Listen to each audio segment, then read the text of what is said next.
ngiyafisa nje ukunginikeza i-reason as to why umuntu ophethe isiteshi lapha must not be fired. That's number one.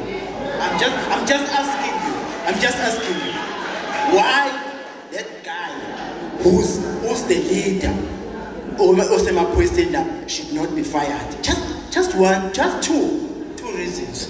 Because one, amaphoyisa mina ngihleze ngiwabona mina ngibuye ebusuku mina ngibona yonke imikhuba egilwa amaphoyisa mina ngingakwazi ukuthi ngizotshela abantu lento namhlanje sekuze kwavela wena babumkhwanazi ngikhulumile nawe ngomunye unyaka lapha kukhona babucele losiqobo akwenzeka ngalutho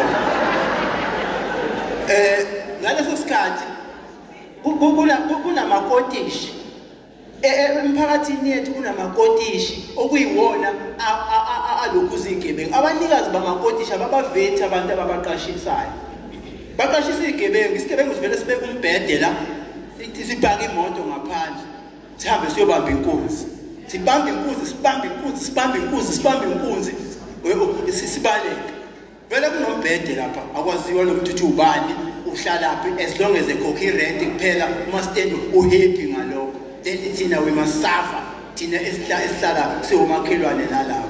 Number 2, kunezitolo zalabantu bokufika babu premium lento ishoyo yokuthi itolo upresident wethu uyakhuluma but again siyakwazi lokho itolo lezo khuluma ngazo ukuthi register siregistiwe asabe kukhona ngiyokutshengisa itolo ukuthi ayiregistiwe afuna sikhulume ngetolo ayiregistiwe itolo kusebenza abafana base babo Eritrea ababo Ethiopia abano 13 years abayiphathi ye human trafficking lithule nina niyakwazi khona lokho anisimeli amaphoyisa babumkhona semjebheni atulusa imoto kanje ayo kwenza lento elibiza ithi extortion ayokwenza extortion amaphoyisa asemjebheni imoto yakhona mina nginayo inamba yayo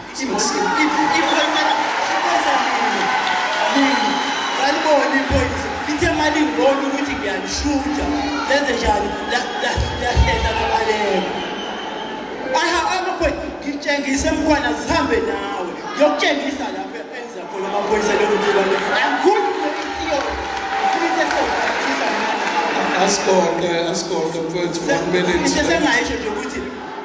One, amaphoyisa asemjebheni, they are corrupt to the core. We must address that. Umuntu ophethe amaphoyisa asemjebheni must be fired as like yesterday.